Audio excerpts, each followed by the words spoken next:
যেমন আবু বকর সিদ্দিক রাদিয়াল্লাহু তাআলা আনহু বলেন, আমি যখন কালিমা পড়লাম, আমি ছিলাম সিরিয়ায়। ওই সিরিয়ার জমিনে আমি একটা স্বপ্ন দেখলাম, আকাশের তারকাগুলা আকাশের চারটা খুলে আমার কুলের মধ্যে পড়ে গেছে। এমন একটি স্বপ্ন দেখার পরে আমি পাদ্রীর কাছে গেলাম, পাদ্রীকে গিয়ে প্রশ্ন করলাম, কি স্বপ্ন আমি একটা দেখলাম। পাদ্রী ডাক দিয়ে বললেন, আমি আপনাকে 3টা প্রশ্ন করব, জবাব দিবেন, তাহলে আমি স্বপ্নের তাবিরটা আমি করে দেব। এমন সময় পাদ্রী বললেন, আপনার বাড়ি কি মক্কায়? হযরত আবু বকর সিদ্দিক রাদিয়াল্লাহু তাআলা আনহু বললেন, হ্যাঁ আমার বাড়ি মক্কায়। সুবহানাল্লাহ। ডাক দিয়ে বললেন, আপনি কি কুরাইশ বংশের? আবু বকর সিদ্দিক রাদিয়াল্লাহু তাআলা ডাক দিয়ে বললেন, হ্যাঁ আমি কুরাইশ বংশের। এমন সময় বললেন, আপনার পিঠের মধ্যে একটা দাগ আছে, দেখি তো দাগটা আছে কিনা। জামা ফাঁক করে দেখে পিঠের মধ্যে দাগটা দেখা যায়। এটা দেখা মাত্র পাদ্রী চোখের পানি ফেলে দিয়েছেন, বললেন, আপনি আর কেউ নন, আপনি হলেন ইসলামের প্রথম খলিফা আবু বকর। আপনার পরিচয় তাওরাত, জবুর, ইনজিল কিতাবের মধ্যে আমরা পড়ে, পাদ্রী বলেন, আমি এই কিতাবগুলা পড়ে আমি জেনে গেছি আবু বকরের ভিতরে এই চিহ্নগুলা থাকবে, আবু বকর এমন একটা স্বপ্ন দেখবে। সুবহানাল্লাহ। এই কথাগুলা বলার পরে হযরত আবু বকর বললেন, কি বলেন? আমি কিছুই বুঝলাম না। পাদ্রী বলেন, তাড়াতাড়ি মক্কায় চলে যান, নবীজির হাতে হাত দিয়ে কালিমা পড়ে আপনি মুসলমান হয়ে যান।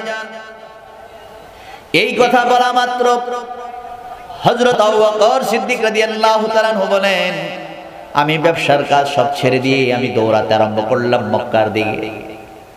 যখন যাচ্ছি, পথিমধ্যে কিছুক্ষণ যাওয়ার পরে আমার শরীরের মধ্যে যখন ক্লান্ত হয়ে গেল, আমি একটা খেজুর গাছের নিচে আমি আরাম করতেছিলাম। কি গাছ? একটি খেজুর গাছের নিচে আমি আরাম করতেছিলাম। আমি যখন ঘুমাইছিলাম, সূর্য যেন আমার চেহারার মধ্যে আলো না পড়ে, খেজুর গাছের পাতাগুলো একসাথে লেগে লেগে আমাকে ছায়া দিতে আরম্ভ করলো। আর জোরে বলুন সুবহানাল্লাহ। আমি ঘুম থেকে উঠে আমি দৌড়াতে আরম্ভ করলাম।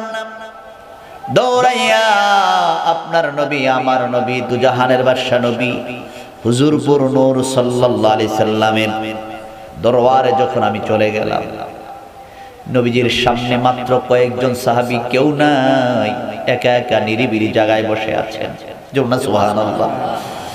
আল্লাহ নবীর কাছে যাওয়া মাত্র নবীজি আমাকে দেখে একটা তাবাসসুম, মুস্কি হাসি দিয়ে দিলেন। মা আয়েশা সিদ্দিকা রাদিয়াল্লাহু তাআলা আনহা বলেন, আমার নবীর চেহারার মধ্যে সব সময় একটা মুস্কি হাসি লেগেই থাকতো। কোন সাহাবী কখনো নবীজিকে রাগ অবস্থায় তাবাসসুম, মুস্কি হাসি নবীজির চেহারার মধ্যে লেগেই থাকতো। জোরে না সুবহানাল্লাহ। এই জন্য আল্লাহ পাক বলছেন, নবী আপনি যদি আপনার উম্মতের সঙ্গে উত্তম ব্যবহার, এই উত্তম আচরণ, হাসি মুখে যদি কথা না বলতেন, তাহলে তো আপনার উম্মতগুলো আপনাকে ছেড়ে চলে যেত, কেউ তো আপনার কাছে থাকতো না। আপনি যদি কর্কশ হতেন, রাগী হতেন, তারা আপনাকে ছেড়ে চলে যেত। আর আপনি তাদেরকে এত মায়া করেন, এত ভালোবাসেন, তারা তো আপনাকে ছেড়ে যাইতেই চায় না। সুবহানাল্লাহ।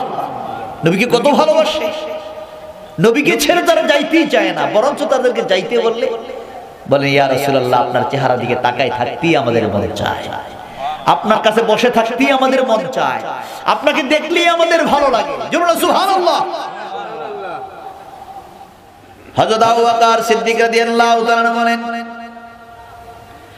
আমি যখন নবীজির সামনে আসলাম, আসা মাত্র নবীজিকে ডাক দিয়ে বললাম, ইয়া রাসূলুল্লাহ আমি আসছি কালিমা পড়তে, কিন্তু কালিমা পড়ব আমি আপনাকে ভালোভাবে জানি, মক্কার মানুষগুলো আপনাকে আল আমিন বলে ডাকে, আপনার মতো ভালো উত্তম চরিত্রওয়ালার কেউ নাই, আপনি কাউকে ঠকান না, মিথ্যা কথা বলেন না, চুগলখড়ি করেন না, কারোর পর নিন্দা করেন না, গীবত চর্চা করেন না, কোনো কিছুই করেন না, মানুষের কল্যাণের জন্য কথা বলেন। ইয়া রাসূলুল্লাহ, আপনি যে নবী এটার একটা প্রমাণ চাই। কি চাই?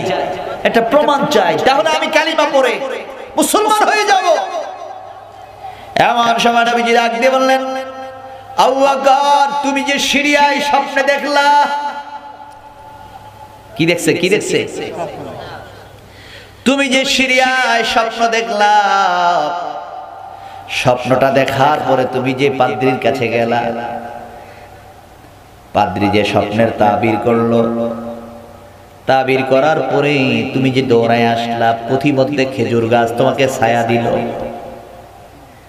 এরপরও কি তোমার আর কোনো কিছু জানার বাকি আছে কিনা তুমি আমাকে বলো। হযরত আবু বকর সিদ্দিক রাদিয়াল্লাহু তাআলা আনহু বলেন, ইয়া রাসূলুল্লাহ, আমি সিরিয়ায় কি স্বপ্ন দেখলাম, পাদ্রী স্বপ্নের তাবির কি করলো, পথিমধ্যে খেজুর গাছ ছায়া দিল, পুরা খবর আপনার কাছে আছে। ইয়া রাসূলুল্লাহ, আমার কোনো কিছু জানার দরকার নাই, আপনি আমাকে কালিমা পড়ে মুসলমান বানায়া দেন। জোরে সুবহানাল্লাহ। নবীর একটা ছোট্ট মুজিজা শোনার পরেই হযরত আবু বকর সিদ্দিক রাদিয়াল্লাহু তাআলা কালিমা পড়ে মুসলমান হয়ে গেলেন।